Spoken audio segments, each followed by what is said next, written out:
Is it possible to beat the Beatles at their own game? Usually, the answer is no. But in 1968, a gas filter from Sheffield with a raspy voice didn't just cover a Beatles song, he hijacked it.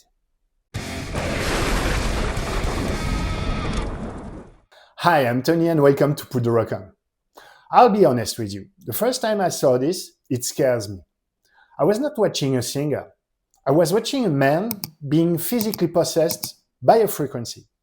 It's messy, it's uncomfortable, and it's arguably the most unpop thing I have ever seen.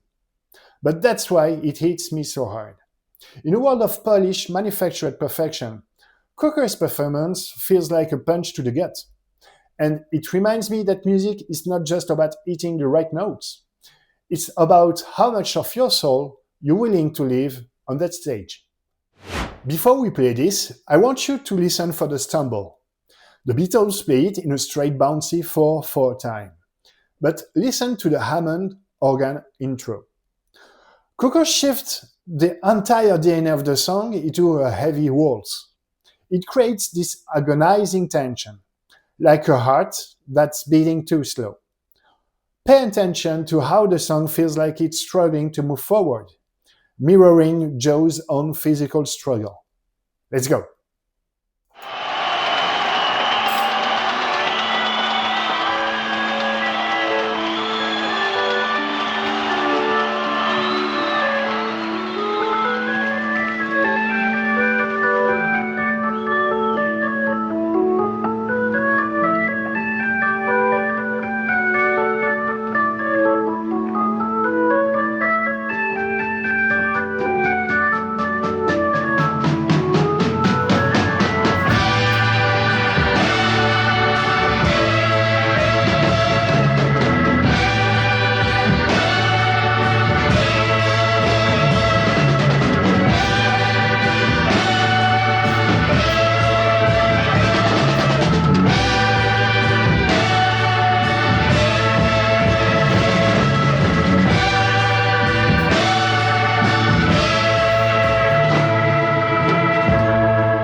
Look at his hands.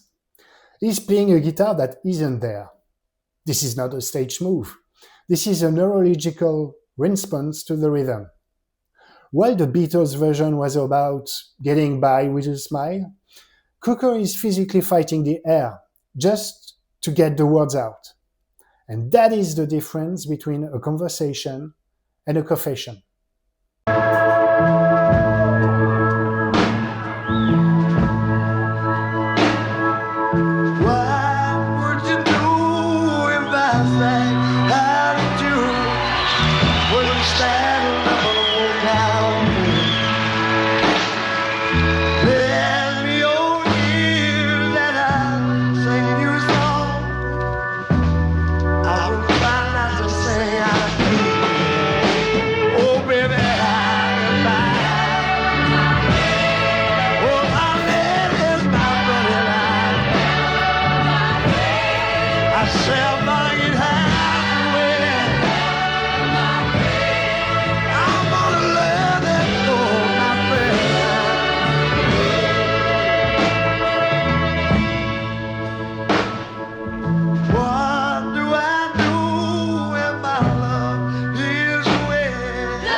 I love it when a song includes trumpet, saxophone, or harmonica.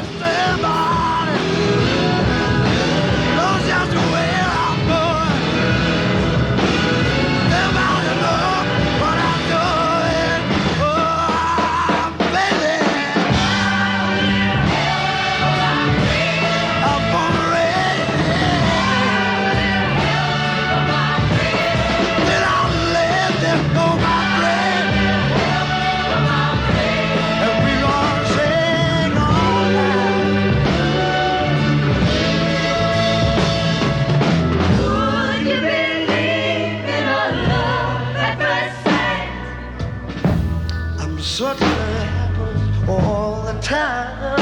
I know it does. What do you see when you turn out the light? I don't see too much, but I'm sure feel right. Gonna get by. Oh, I know that I get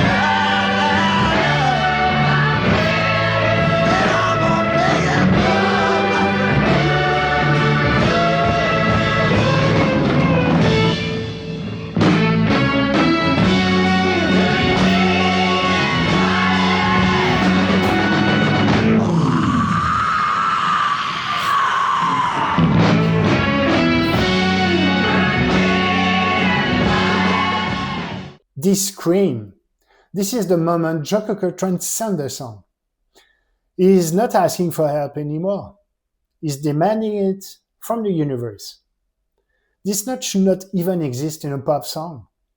It's the sound of every worker in Sheffield, every person who ever felt left on their own, finally finding a voice.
Everyone is in unison.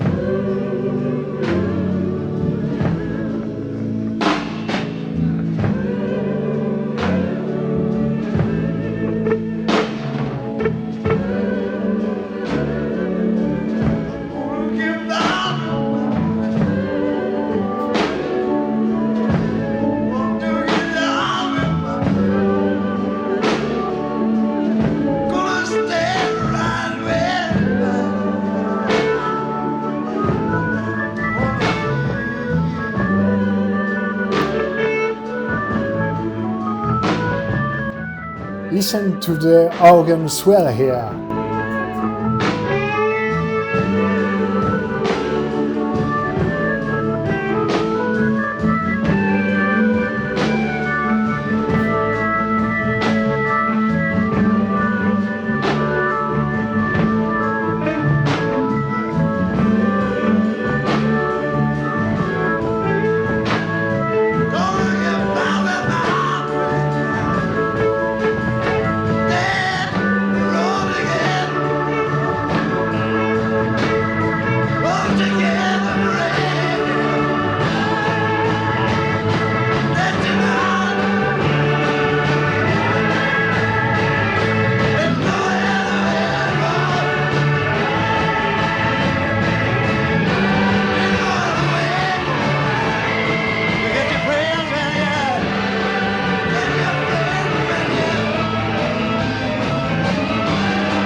Watch his facial expression.